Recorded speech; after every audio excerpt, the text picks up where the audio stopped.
دوستانو هغه بله ورځ زما یوې همکارې یو قصه راته کوله. وایي زه لاړلمه اسلام آباد ته CMH هسپتال ته. CMH هسپتال کې یو د سکین ډاکټر ده د پوستکي، ماشاءالله هغه ډېر تکړه ده. نو دا څو ځلې تللې ده، خپل د مخ کوم مرحلې چې سکین کې وي لیزر و چې شی ونه پوهېږم دا یې ټول کړي ول. نو یو څو مرحلې لا پاتې وې. نو دا هغه بله ورځ ورغلې وه چې لاړه شي CMH هسپتال ته او خپل د مخ درملنه وکړي.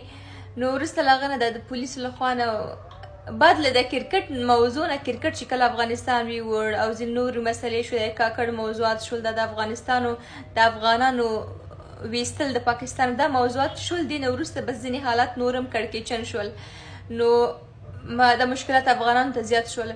نو دې دا قصه کول راته وایي زه لاړلم په دروازه کې، خو پولیس دي، د هغوی جو سکیورټي ډېره قوي ده. نو ما ته وایي کسان یې ودرول چې پاسپورټونه ID کارت هم ګورم، چا چې پاکستاني ID کارت درلودو یعنې د پاکستان کسان ول، نو هغو ته وایي څه نه ویله.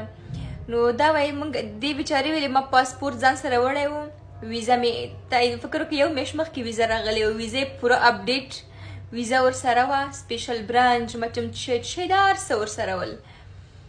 نو دې ورته ویلې ولې ستونزه څه ده چې ټول پرېږدئ، چینایان هم ول، چینایان یې پرېښي ول، خو لیکن دا چې دا افغانه وه، پاسپورټ ویزا هر څه یې لرل، دی یې دننه نه وه پرېښې. سمسې هماغه پولیس دا د دروازې ګارد دغسې ورته ویلي وو تاسې افغانان یې، موږ افغانان نه پرېږدو. نو دې بیا هم تاکید پرې کړی چې شاید سوء تفاهم شوی وي، غلط فهمي شوي وي. وایي ولې ما نه پرېږدي، زه پاسپورټ هر څه لرم، زه یو افغان یم، دا د افغاني پاسپورټ مې ده. ورته ویلي وو خو ځکه دې نه پرېږدم چې ته افغانه یې، افغانانو ته اجازه نشته چې لاړ شي دلته.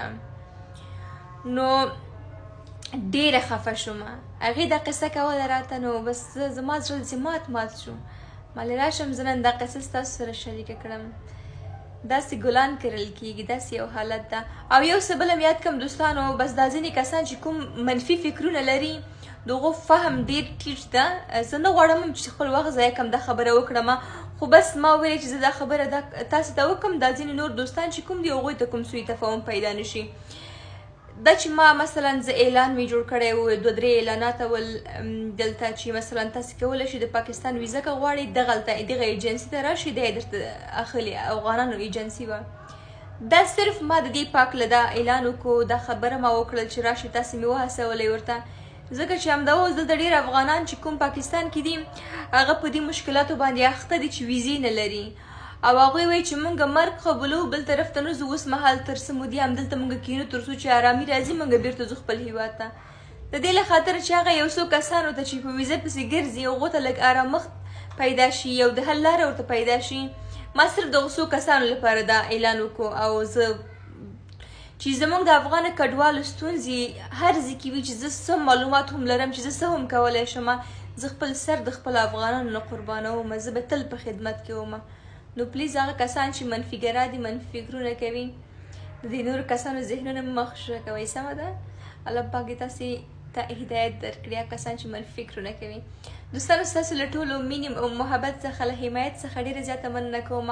ما یو بل د ټیک ټاک اکاونټ جوړ کړی ده، په 2-3 ورځو کې ډېر ښه مخکې لاړو. بیا هم ستاسې د ټولو مینې محبت څخه نړۍ مننه.